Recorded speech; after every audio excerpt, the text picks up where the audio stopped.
బోడుప్పల్లో 350 ఎకరాల్లో వేలాది మంది పేద మధ్యతరగతి ప్రజలు స్థలాలు కొనుక్కొని ఇల్లు కట్టుకుంటున్నారని, ఆయా ప్రభుత్వాలు వారికి అన్ని సౌకర్యాలు కల్పించాయని, ఇప్పుడు ఆ భూములు వక్ఫ్ భూములు అంటూ ఖాళీ చేయాలని ఆదేశించడం ఎంతవరకు సమంజసమని మున్సిపల్ కార్పొరేషన్ కాలనీ సంఘాల సమైక్య చైర్మన్ రాపోలు రాములు మండిపడ్డారు.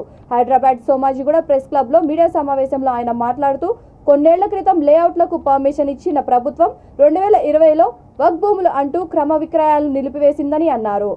అన్ని రకాల ట్యాక్స్లు కట్టించుకొని ఇప్పుడు వక్ఫ్ భూములు అంటే ఇల్లు కట్టుకున్న వాళ్ళ పరిస్థితి ఏమిటని ప్రశ్నించారు. ముఖ్యమంత్రి మంచి మనసుతో ఆలోచించాలని, ప్రత్యేక చట్టం తీసుకువచ్చి బాధితులకు న్యాయం చేయాలని కోరారు.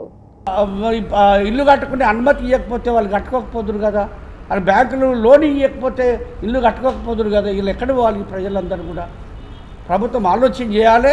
దీని ద్వారా నేను ముఖ్యమంత్రి గారిని రిక్వెస్ట్ చేస్తూ ఉన్నా, సార్ మీరు మొత్తము ఈ రాష్ట్రానికి ఒక పెద్ద దిక్కు, తండ్రి లాంటి వాళ్ళు, అనేక మంది ప్రజల యొక్క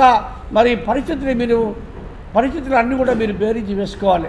ఇలా ఒక బోడుప్పల్లో 7,000 కుటుంబాలు రోడ్డున పడి, రేపు ఇంకా తెలంగాణ వ్యాప్తంగా అనేక కుటుంబాలు రోడ్డున పడితే మరి క్షేమం కాదు, ప్రభుత్వానికి మంచి పేరు రాదు.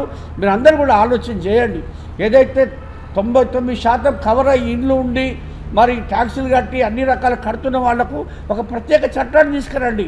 మీరు ప్రత్యేక చట్టం తీసుకొచ్చి మీరు సరే వాళ్ళకు ఒక తెలియక కొండరేమో మరి మీరు అందరూ కూడా అమ్మిర్రు కాబట్టి వాళ్ళకు ఏదో మినిమం ఒక రేటు చేసి రెగ్యులరైజ్ చేయాలని చెప్పి నేను రాష్ట్ర ముఖ్యమంత్రి గారిని కోరుతా ఉన్నా. రెగ్యులరైజ్ చేసి మరి ప్రభుత్వము వాళ్ళని ఆదుకోవాలి. అన్ని కబ్జాలు ఎవరు చేయలేదు, అవి చెప్పిన దొంగతనంగా ప్రభుత్వ స్థలాలు కబ్జా చేసినవి కావు, ఖరీదు చేసి పాపం పైసా కూడబెట్టి రూపాయలు తమ జీవితం మొత్తం సంపాదిస్తే ఆ ఒక్క ఇల్లు మిగిలింది, ఒక ప్లాట్ మిగిలింది. ఆ ఒక్క ప్లాట్ ఇవ్వలేదు కాదంటే వాళ్ళు ఏం కాదు. ఇప్పుడు వాళ్ళు ఎక్కడ పోవాలి? చాలామంది పేదలు మధ్యతరగతులే, ఎందుకంటే హైదరాబాద్ ఉన్నోళ్ళంతా బంజారాహిల్స్లో, జూబ్లీహిల్స్లో, కోకాపేటలో, గచ్చిబౌలిలో ఉంటారు.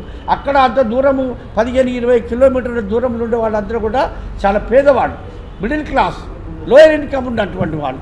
ఇలా వాళ్ళ స్థలాలను నువ్వు గుంజుకుంటే మరి ప్రభుత్వానికి మంచి పేరు రాదు.